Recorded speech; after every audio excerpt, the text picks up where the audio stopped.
नमस्कार। आज की इस ऑनलाइन क्लास में आप सभी प्रिय प्रशिक्षुओं का हार्दिक स्वागत है। आज हम सब यथार्थवाद और शिक्षा नामक प्रकरण पर अध्ययन करेंगे। यानी यथार्थवादी विचारधारा के अनुसार शिक्षा क्या होती है और उसके क्या उद्देश्य हैं। अर्थात शिक्षा के विभिन्न अंगों पर प्रकाश डालेंगे जो यथार्थवाद के अनुसार होगा। यथार्थवाद को हम अंग्रेजी में रियलिज्म बोलते हैं। अर्थात रियल मीन्स होता है वास्तविक, ऑरिज्म का मतलब होता है वाद, अर्थात वास्तविकतावाद। यथार्थवाद का को पदार्थवाद भी हम कहते हैं। यथार्थवाद यह एक पाश्चात्य दर्शन की वह विचारधारा है जो वस्तु को वास्तविक मानती है, अर्थात यथार्थता को स्वीकार करती है। यानी जो कुछ भी है आपका वह वास्तव में आपके सामने इंद्रिय अनुभव द्वारा जनित ज्ञान से प्रदर्शित हो, उसी को यह सत्य मानती है। तभी इसको हम वास्तविकवाद भी कहते हैं। यथार्थवाद को इंग्लिश में हम रियलिज्म कहते हैं। इंग्लिश शब्द रियल ग्रीक भाषा के रेस से बना होता है जिसका अर्थ है वस्तु, और इज्म का अर्थ होता है वाद।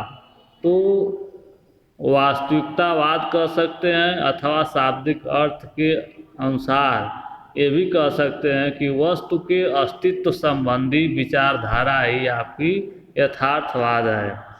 यथार्थवाद वस्तु को प्रकृति का मूल तत्व सिद्ध करने का प्रथम प्रयास किया है। यानी कोई भी वस्तु है वही प्रकृति का मूल तत्व है और इसका केंद्र बिंदु है आपका पदार्थ। यह इसीलिए इसको हम पदार्थवाद भी संज्ञा देते हैं। जो केंद्रीय तत्व है आपका यथार्थवाद का वह है आपका पदार्थ। और भिन्न भिन्न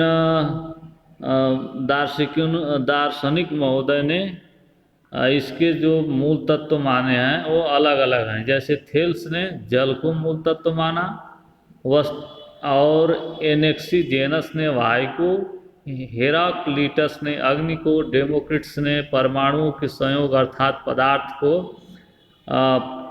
वस्तु का मूल तत्व माना। इम्पेटोक्लिज ने अग्नि, वायु, जल तथा पृथ्वी इन चारों तत्वों का मूल तत्व माना और तथा इन्हीं मूल तत्वों से कहा कि इस जगत का निर्माण हुआ है। यथार्थवादी विचारधारा के जो जनक थे उनके अनुसार यही है कि इस पृथ्वी का जो निर्माण हुआ, इस जगत का जो निर्माण हुआ है वह पदार्थों के संयोग से हुआ है और उसमें अग्नि, वायु, जल तथा पृथ्वी का समावेश होता है। यथार्थवाद इस जगत का मूल तत्व सुकरात के अनुसार आत्मा परमात्मा पर जो विश्वास करते थे, उनके शिष्य प्लेटो ने भी कहा था कि विचारों के जगत का प्रकृतिकरण मात्र बताकर वस्तु के अस्तित्व को नकार दिया था इन प्लेटो और सुकरात। लेकिन प्लेटो के जो शिष्य थे अरस्तु, वो पदार्थ की स्वतंत्र सत्ता पर विश्वास करते थे और यही आधुनिक यथार्थवाद के जनक कहे जाते हैं आपके अरस्तु। 15वीं शताब्दी में यथार्थवाद का विकास एक स्वतंत्र दर्शन के रूप में हुआ, जिसमें हॉलैंड के जो थे इरेस्मस, फ्रांस के राइवेल, लॉर्ड मार्टेन, ब्रिटेन के Richard Mulcaster, Francis Bacon, John Milton और लॉक, जर्मनी के रटके, जैकोस्लोविया के कमेनियस, ये यथार्थवादी दर्शन के समर्थक थे। आप इसको याद रखेंगे। हॉलैंड, फ्रांस, ब्रिटेन, जर्मनी, जैकोस्लोविया के इन दार्शनिकों ने यथार्थवाद की विचारधारा का समर्थन किया था। वस्तु के स्वतंत्र अस्तित्व को ही स्वीकारने के कारण इसको वास्तविकवाद कहा गया तथा इंद्रिय ज्ञान को ही ये प्रत्यक्ष रूप से स्वीकार करते हैं। वस्तु के उचित प्रयोग पर बल देते हैं और मनुष्य के जीवन को सुखी बनाने पर भी बल देते हैं। अर्थात व्यावसायिक शिक्षा की भी जो बात की गई थी वह यथार्थवाद दर्शन के अंतर्गत ही की गई थी। यथार्थवाद की जब हम तत्व मीमांसा की बात करेंगे कि इसके अनुसार मेटाफिजिक्स क्या होगा, तो आप ये कहता है, आदर्शवादी कहता है कि इस जगत की उत्पत्ति आध्यात्मिक सूक्ष्म तत्वों से हुई है, यानी आध्यात्मिक पक्ष पर बल देता है। लेकिन यथार्थवादी के अनुसार जो इस जगत की उत्पत्ति माना गया वह भौतिक स्थूल तत्वों से होती है, अर्थात पदार्थों के संयोग से ही इस ब्रह्मांड की उत्पत्ति हुई है। और यह ब्रह्मांड कैसा है आपका? पदार्थ जन्य। पदार्थ की अपने में एक स्वतंत्र सत्ता होती है और यही ब्रह्मांड का मूल तत्व है और यही आपकी अल्टीमेट रियलिटी है, वह अंतिम वास्तविकता है कि इस संसार की उत्पत्ति पदार्थों से हुई है। इसीलिए यथार्थवाद को हम पदार्थजन्य दर्शन की भी संज्ञा देते हैं।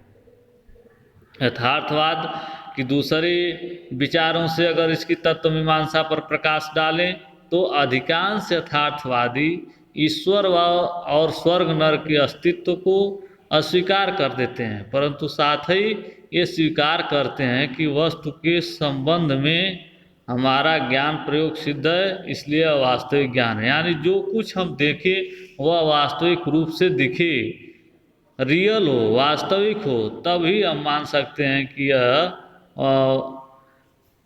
वह सत्य है, यही सत्य है। ईश्वर स्वर्ग और नरक के संबंध में हमारा ज्ञान धर्म पर आधारित है, केवल विश्वास पर, इसलिए यह निश्चय आत्मक नहीं है। इसलिए इस ईश्वर और स्वर्ग नरक पर विचार करना छोड़ देते हैं। क्योंकि पदार्थ का यह अनुभव करते हैं, इसलिए कहते हैं कि इस पदार्थों के सहयोग से ही इस सृष्टि का निर्माण हुआ था। और फिर आप का तत्व मीमांसा कहता है कि सही कर्तव्य का ज्ञान कराता है, इसलिए जीवन के लिए उपयोगी है वास्तविक, यानी वास्तविकता का ज्ञान कराना इस दृष्टि से लाभकारी होगा। अगर आपका वास्तविकता नहीं है तो आप जो है इसको स्वीकार नहीं करेंगे। प्रत्यक्ष अनुभव पर भी ये बल देते हैं, आत्मा को पदार्थ जन्य चेतन तत्व मानते हैं। इस भौतिक संसार और उसकी समस्त वस्तुओं को वास्तविक तत्व मानते हैं और इसी को आपका कहा गया सरल वास्तववाद। यथार्थवाद की जो तत्व मीमांसा थी वह आदर्शवादी सिद्धांतों का खंडन करती है, वस्तु के अस्तित्व को ही सिद्ध करती है, वस्तु के साथ मनुष्य और उसके मन को मुख्य रूप में लाती है और तर्क देती है कि बिना मन की वस्तु की अनुभूति नहीं हो सकती है। और एक कहता है व्हाइटेड के अनुसार, जिसका अवयव दर्शन का समर्थक था, उन्होंने कहा था कि वस्तु की अपेक्षा वस्तुओं के निर्माण की प्रक्रिया पर अधिक बल दिया यथार्थवाद। प्राचीन रोम और ग्रीक साहित्य के ज्ञान से सुख प्राप्त कर सकता है, क्योंकि उसमें मनुष्य के सुख साधनों की चर्चा है। इसलिए मानवतावादी यथार्थवाद के जो समर्थक थे उन्होंने ये बात कही कि सुख प्राप्त करना इस दर्शन का मुख्य तत्व है। यथार्थवाद के सामाजिकतावादी पक्ष कहता है कि मनुष्य वास्तविक सुख तभी प्राप्त कर सकता है जब वो अपने समाज में समायोजन करे, यानी बिना समाज में स्थापित हुए वह सुख की प्राप्ति नहीं कर सकता है। मनुष्य वास्तविक सुख की प्राप्ति वास्तविक ज्ञान से ही कर सकता है, इसलिए वस्तु का वास्तविक ज्ञान जो होता है वो ज्ञानेंद्रियों द्वारा ही किया जा सकता है। जो आपकी 5 कर्मेंद्रियां और ज्ञानेंद्रियां हैं उनके द्वारा अनुभव जनित ज्ञान को ही यह वास्तविक ज्ञान मानता है, और इस प्रकार के यथार्थवाद को ज्ञानेंद्रिय यथार्थवाद के नाम की संज्ञा दी गई। ये आपका रहा तत्व मीमांसा। इसी तरह इसका जब ज्ञान मीमांसा पर बात करेंगे तो ज्ञान मीमांसा के अंतर्गत ज्ञानेंद्रिय ज्ञान अथवा कर्मेंद्रिय ज्ञान तथा अनुभवजन्य ज्ञान को प्रमुख मानता है, और इसी से कहता है कि इसी के द्वारा ज्ञान जो है प्राप्त ज्ञान वास्तविक ज्ञान है। और जब मूल्य मीमांसा पर यह ज़्यादा ध्यान नहीं देता है और कहता है कि मूल्य मनुष्य के द्वारा सुख प्राप्त करने हेतु स्वयं के आचरण से प्राप्त किए जा सकते हैं। ये आपके हुए यथार्थवाद की उत्पत्ति आप समझ गए कि यथार्थवाद को हम इंग्लिश में रियलिज्म कहेंगे, जो वास्तविकता प्रदान होता है, जो आप किसी का वास्तव में अनुभव निश्चित रूप से कर सकते हैं, छू कर के देख सकते हैं। आध्यात्मिक सत्ता पर भी विश्वास न करके उसको इंद्रिय ज्ञान पर पक्ष दे करके उसकी वास्तविकता जान सकेंगे। इसलिए इस विचारधारा को यथार्थवाद की संज्ञा दी गई। यथार्थवाद वर्तमान समय का प्रमुख दर्शन है और यह व्यवसायिक शिक्षा पर भी बल देता है और यह कहता है कि संसार की उत्पत्ति जो है पदार्थों से हुई है, इंद्रिय जन्य ज्ञान ही इसके जो है वास्तविक ज्ञान है, तथा स्वयं मनुष्य जो आचरण आपका करेगा, मूल्यों पर विश्वास करेगा, जो उसके अनुसार सही हो, वो है आपकी इसकी आचार मीमांसा हुई। तो तत्व मीमांसा, ज्ञान मीमांसा और आचार मीमांसा के आधार पर यथार्थवाद की संज्ञा भी हम जान चुके और इसके जो उत्पत्ति कारक थे उनके नाम भी हम जान गए। आगे हम यथार्थवाद और शिक्षा पर प्रकाश डालेंगे। थैंक यू, धन्यवाद।